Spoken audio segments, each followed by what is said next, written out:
our very first podcast here from Shilpa Architects. And we're very excited to be talking today. And we wanted to keep it very light and generic and talk about what architecture has been for the last 4 decades and how it has changed and what we've seen and how we've kind of seen things progress. So let me start now with our first question for you. You studied architecture and got into the whole architecture game in the 70s. At that point, what India had been independent for 3 decades.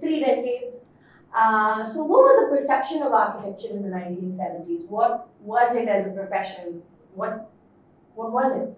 I think in the 1970s, I started my practice in 1979 and I passed out in 1977 from School of Architecture. So those days, architecture was a very not much heard of profession. I think it was in a very nascent stage.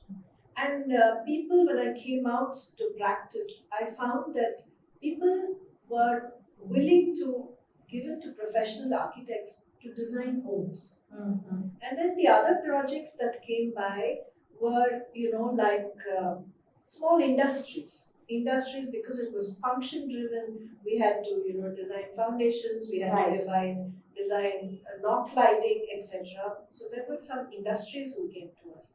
But I found that, most of the large schools or most of the large hospitals were all just being built by engineers. Right. Because there was a perception of this is how a school should be. A school should Right. have a quadrangle, it should have a corridor, and it should have classrooms all around, and Right. staircases.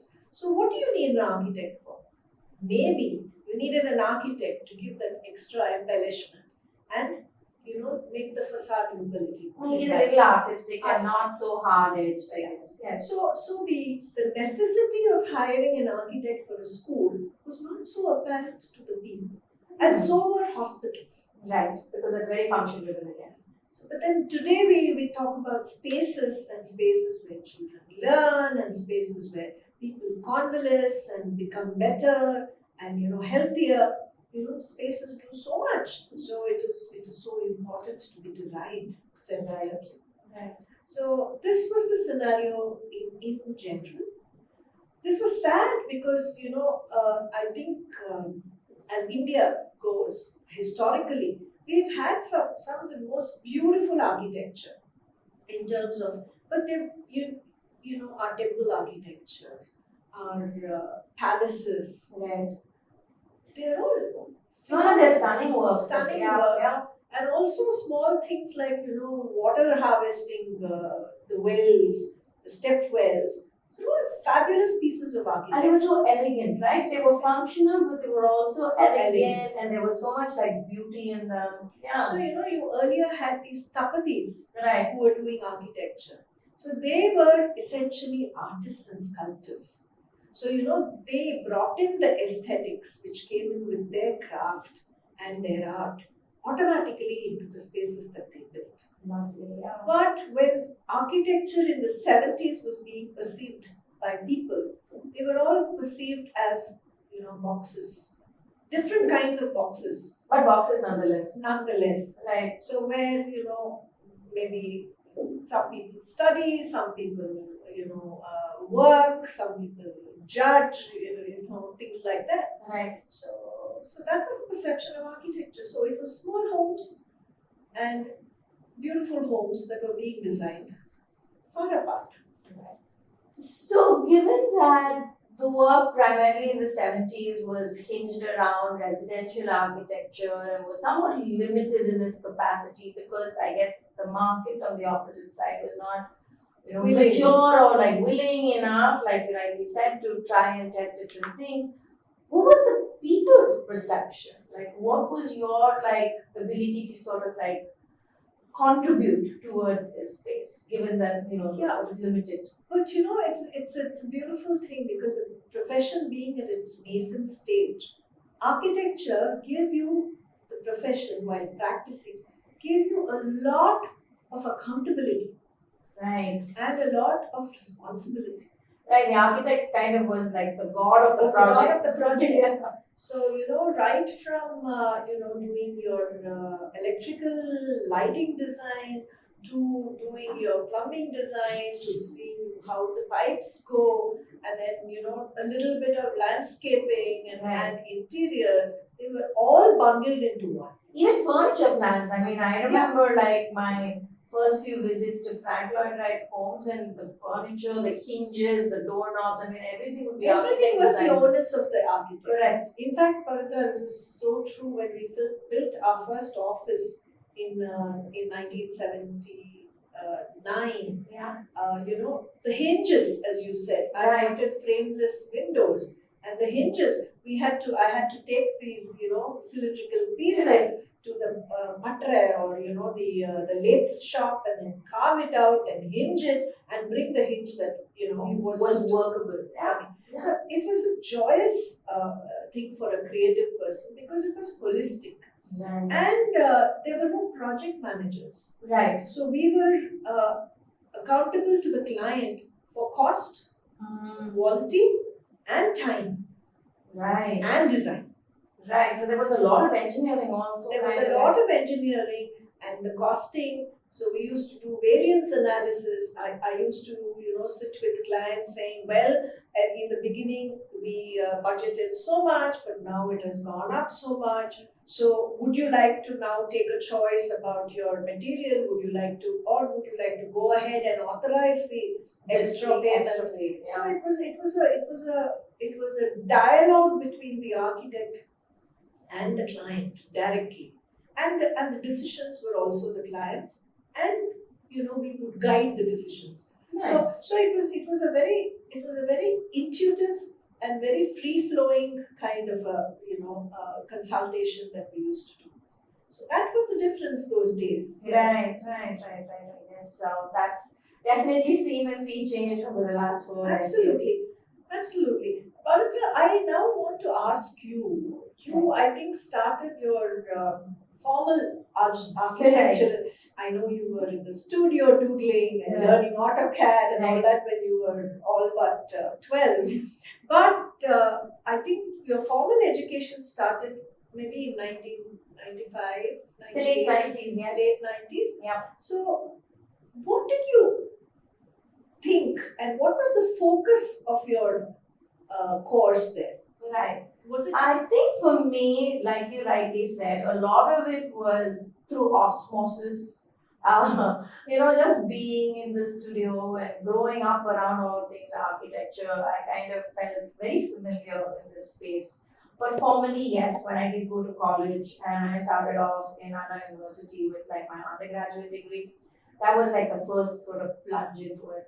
And there were so many different classes, right? So we talked about all the different kinds of aspects of BC, which is like what building construction, BD, the building design, basic design, and then how we kind of like started with drafting. And it's funny now, I don't think there's like, I was asking at a college recently whether people are using the T-square, the drawing board and the T-square, and they're like only for first year.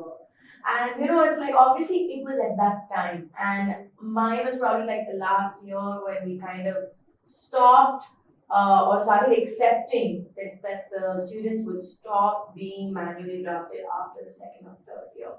So it was at that time when things were shifting to a digital thing. I definitely am like an internet sort of aided generation. So it was like the beginning of the TCP/IP account, and obviously things were changing. But the focus, I would say, during my studies really was on a lot of, I guess, sustainability was at it's just at the beginning, at the threshold of just starting to sort of take off. Project it was India had vernacular, right? No, but I think vernacular was around. I think it was always very popular as a kind of a building style because you start your basics like that. All our second year, third year projects and things like that are about learning how to draw, Mangalore tile and tile roofs and pitched roofs. So automatically you're kind of, interested and sort of aware a little bit more of those building techniques. So I think that, there was a lot of mixed bag, I would say. But also the country had opened up. India had changed, right? The late 90s was when things had started and projects started getting bigger. So things were definitely shifting. And I think I came in at a time of shift. I think it's also because the housing scenario, because there was such a dearth of housing, flats started coming up, apartment blocks started coming up, Right. group development started coming Right, up. and it also shifted from a typical 4 ground or a 6 ground block with one apartment block on it on stills to many of these within a couple of acres. So I think that was also a little bit of a shift.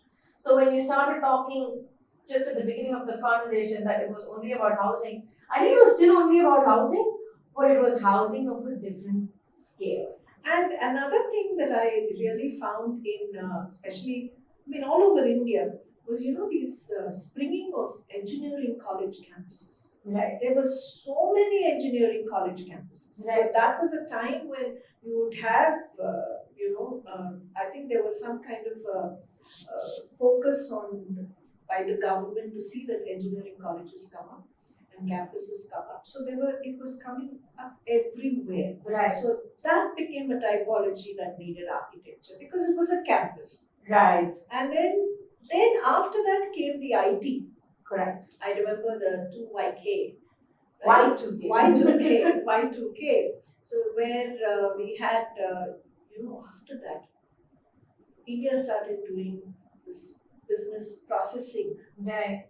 For where you needed large floor plates of offices, something that we never had before. And all that needed an architect to put together. So, and when you, not only the architecture, but also the systems that went with it, the infrastructure that went with it, etc. So these started, this was I think the beginning of the period when larger buildings started coming up. So that was the trend. So colleges, homes, larger homes, apartment complexes, and IT. So that was the kind of scenario, I think, from maybe the 1995. I would say early 2000. Early 2000. Yeah. Yeah. So there was a sea change in the kind of projects. You were fortunate that you had the exposure to study outside the country. Yeah. So how did you feel that your education outside the country, was it different from what was being given to the students in India? Yeah, I mean, absolutely. I think any exposure or any experience is only for a positive, right? Absolutely. And I kind of was very lucky. Columbia was great. I studied urban design, and the first semester, and I always like to talk to our junior architects and even interns and perhaps some students as well about this. The first semester was just about representation and learning how to represent. And that was a skill that, was never, ever taught. And I think that's the difference, or that's the beauty of the American system, is that, they're such focused sort of classes and thought processes on presentation and how you sort of come across and just communicate an idea. Yes. And I think that was also the time in India where, through the whole soft skill training, people sort of woke up to this whole thing. So in many ways, I think it was the soft skills of architecture that you're kind of taught a lot. And there's a lot of focus on how do you represent the idea, how much of abstraction, how much abstraction is good, how much is too much, and trying to draw those fine lines. So I think that was really, really great for me. The next big thing is obviously, I guess, software and tools, right? I mean, this has changed. Yes. I talked a little bit about it just now, about how we kind of ditched the set square and moved to AutoCAD, which itself was just a drafting tool. But then the tools got smarter and smarter. They became analytical tools. They became design tools that help you then make a design decision. Is this too much? Is this too little? Should I tilt it like this? So it wasn't intuitive, like you said, anymore.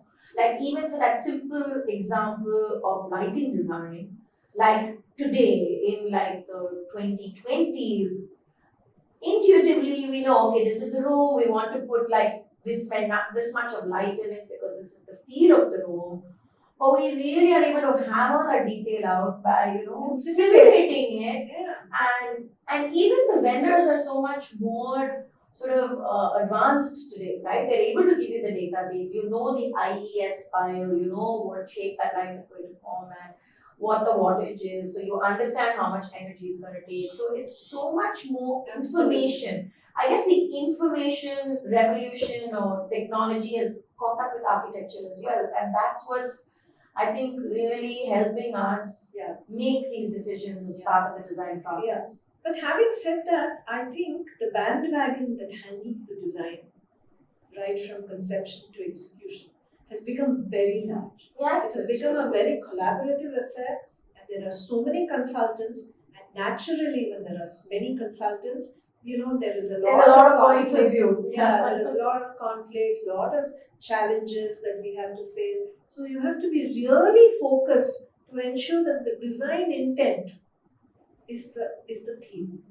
is the single most important theme. Right. So, sometimes you find that, with all these pulls and pushes in various directions, the design theme gets lost. Right. I think that's the evolved role of the architect, I guess, sort of being that conductor who kind of makes sure that this passage happens in a balanced way, so that it's not like skewing one towards the other. So. And very often I always find that architects are not involved in the execution process because PMC or the project managers take or over. a construction manager. Construction manager takes over. And when they take over, the priorities of design are not their priorities at all. Yeah, I guess it's more time and cost and it becomes more on the business edge of things, right? Not so much the creative and the aesthetic. So that is a little worrisome because the quality of the design suffers. Right. But I think we need to evolve a system where we are able to tango with this and see how to create something beautiful still. Yes. Yeah. So so that was like our last 4 years, sort of a little bit of nostalgia, a little bit of a throwback or a look back, but also looking forward as to what has been happening and how we are sort of like moving with the times through this entire thing. So please do like us, follow us. I guess we are like trying to be there and out there on social media to try and get our points of view out. So and looking forward to it. Yeah. And this is more to share our experiences so that it is a learning for the youngsters. Yes. So they don't have to learn the hard way, but they're able to empathize and understand how this profession has evolved. Right. Well, yeah. Thank you.